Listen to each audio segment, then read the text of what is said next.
In today's video, we're going to be viewing the Collect and Connect Nightmare Before Christmas Zoteki figures. Fontive Creative Studio. So we stumbled upon these at Target. We couldn't even find these online, but we're excited that we got 4 out of the 6 of the set. We're still missing Mayor and Harley Quinn Demon with Mummy Boy. The box has Jack on this side.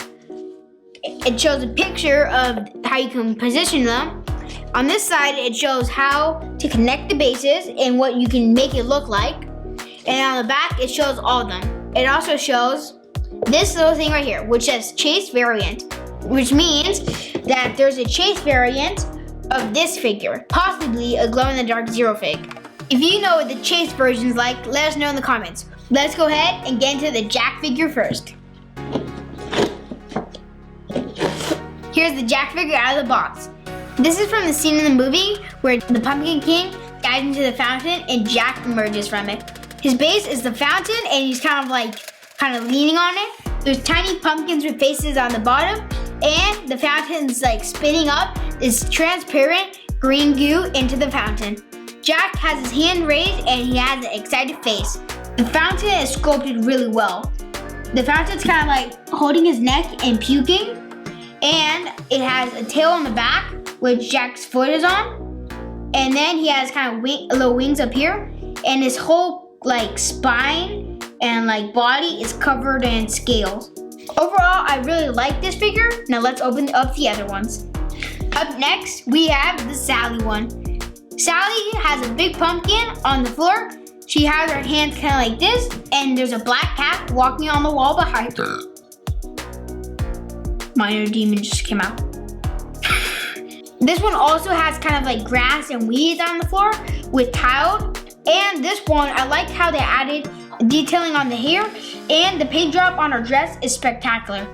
It's awesome that they added all the fun little details on her, like the lines and squiggles and dots all over her dress, and even stitches on her leg, face, and her striped socks. The cat has kind of like a scraggy texture on it, and their eyes are just blank yellow, and it doesn't look that ferocious, it looks like it's going.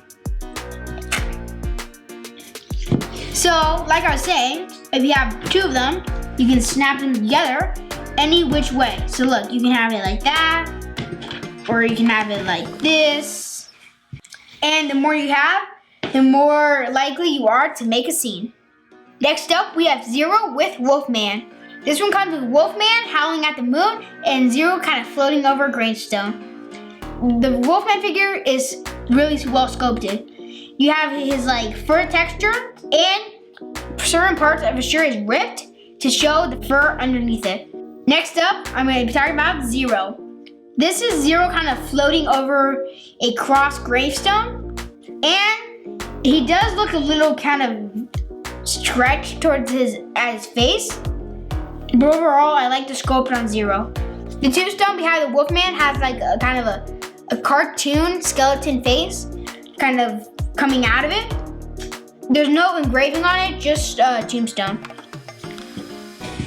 And like I said, these can connect to make a scene. Next up, we have the Behemoth. This guy has an axe in his head and stitches. There's weeds on the floor like all the other figures. The wall in the back is pretty good. And he's kind of just there pointing at you, like this.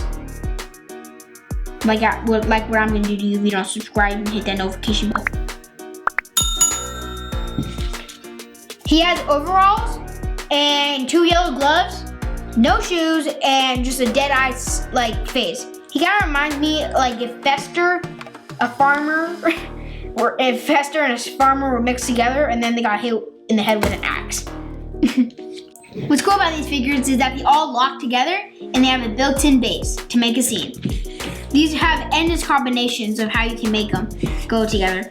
Like here, I've made Jack Skellington with Sally kind of looking at the cat, the Behemoth pointing at her, and then Zero and the Wolfman just kind of off in the distance. We like how these figures were kind of sculpted into their own scene. So if you can only get Sally, it's still its own scene. But the more you get, the more you can expand Nightmare for Christmas Town.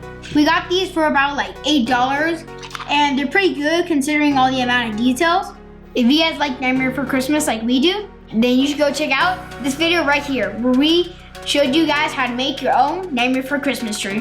Thank you guys for watching. If you guys are interested in seeing more collectible videos, subscribe and stay tuned.